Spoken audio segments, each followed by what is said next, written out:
बहुत समय पहले बंगाल के एक गांव रामगढ़ में एक प्राचीन मंदिर था जिसे लोग कालबली मंदिर कहते थे। ये मंदिर मां दुर्गा को समर्पित था, लेकिन इसके साथ एक डरावनी और खूनी परंपरा जुड़ी थी। कहते थे कि हर साल दुर्गा पूजा के समय गांव में सुख समृद्धि लाने के लिए मानव बलि दी जाती थी, और जब तक ये बलि होती रही तब तक गांव में सब कुछ ठीक चलता रहा।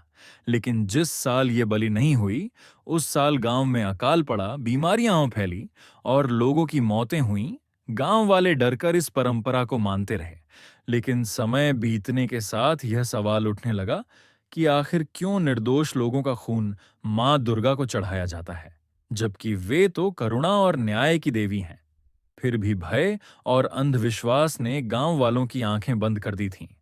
कहानी शुरू होती है एक मासूम लड़की मीरा से, जो गांव के गरीब किसान की बेटी थी। मीरा की उम्र केवल 10 साल थी। वह मासूम और भोली थी, लेकिन उसकी जिंदगी में दुखों की कमी नहीं थी। पिता की फसलें हर साल बर्बाद हो जाती थीं और मां बीमार रहती थी। घर किसी तरह चल रहा था।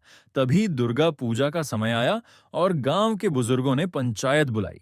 सब इकट्ठा हुए और निर्णय लिया कि इस बार मां को खुश करने के लिए बलि देनी ही होगी, वरना गांव का सर्वनाश हो जाएगा। तभी गांव में एक तांत्रिक आया जिसका नाम भैरवनाथ था। उसका चेहरा भयावह था। कपड़े काले थे, माथे पर राख लगी थी और गले में खोपड़ियों की माला थी। उसने गांव वालों से कहा कि मां दुर्गा नाराज हैं और इस बार उन्हें मासूम कन्या की बलि चाहिए, तभी मां शांत होंगी। सब लोग डर से सहम गए और सोचने लगे किसकी बेटी दी जाए।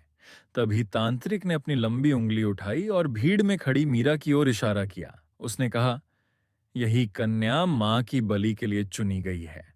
मां ने संकेत दिया है।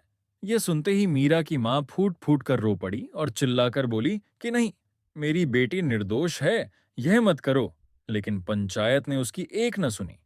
गरीब की आवाज दब गई और फैसला हो गया कि सप्तमी की रात मीरा की बलि दी जाएगी। उस रात का इंतजार पूरे गांव को था। मीरा की आंखों में डर था। वह समझ नहीं पा रही थी कि क्यों उसे चुना गया। उसकी मां हर रात उसे सीने से लगाकर रोती, लेकिन कर कुछ नहीं सकती थी। सप्तमी की रात मंदिर को सजाया गया। दियों की रोशनी, लाल चुनरियों और फूलों से पूरा मंदिर भयावह सुंदरता से चमक रहा था। बीच में मां दुर्गा की विशाल मूर्ति खड़ी थी, जिसकी आंखें अजीब सी सख्ती से चमक रही थीं। ढोल नगाड़ों की आवाज गूंज रही थी। गांव वाले इकट्ठा थे। तांत्रिक भैरवनाथ मंत्रोच्चारण कर रहा था। तभी सफेद कपड़ों में मीरा को मंदिर लाया गया। उसके हाथ बांधे हुए थे। वह लगातार मूर्ति की ओर देख रही थी और उसकी मासूम आवाज निकली, मां, अगर आप सच में सबकी रक्षक हो तो मुझे बचा लो। सब लोग हिल गए, लेकिन किसी ने कुछ नहीं कहा। तांत्रिक ने खंजर उठाया और बलि की तैयारी शुरू की। जैसे ही उसने मीरा के ऊपर खंजर उठाया, अचानक वातावरण बदल गया। एक तेज आंधी चली, दिए बुझ गए और मूर्ति की आंखें लाल हो उठीं। ऐसा लग रहा था मानो पत्थर की मूर्ति जीवित हो गई हो। मूर्ति से खून टपकने लगा और मंदिर में दहशत फैल गई। तांत्रिक का हाथ कांप गया और खंजर जमीन पर गिर गया। तभी मूर्ति से गहरी आवाज गूंजी, निर्दोष का खून मुझे नहीं चाहिए, पापियों की बलि होगी। यह सुनते ही सब लोग सन्न रह गए। उसी पल तांत्रिक भैरवनाथ जमीन पर गिरा और तड़पने लगा। उसका शरीर चीखों के साथ फटने लगा और उसका सिर अलग होकर मूर्ति के चरणों में गिर पड़ा। पूरा मंदिर खून से लाल हो गया। गांव वाले दहशत से भागने लगे। किसी की हिम्मत नहीं थी पीछे मुड़कर देखने की। तभी मीरा की रस्सियां अपने आप खुल गईं और उसने देखा कि मूर्ति से एक हाथ बढ़ा और उसके सिर पर आशीर्वाद रख दिया। मीरा के कानों में एक मधुर आवाज गूंजी, बेटी, तू अब मेरी शरण में है। और फिर मूर्ति फिर से पत्थर बन गई। मीरा की मां दौड़कर उसे गले से लगा रो पड़ी। इस घटना के बाद गांव वाले कांपते रहे।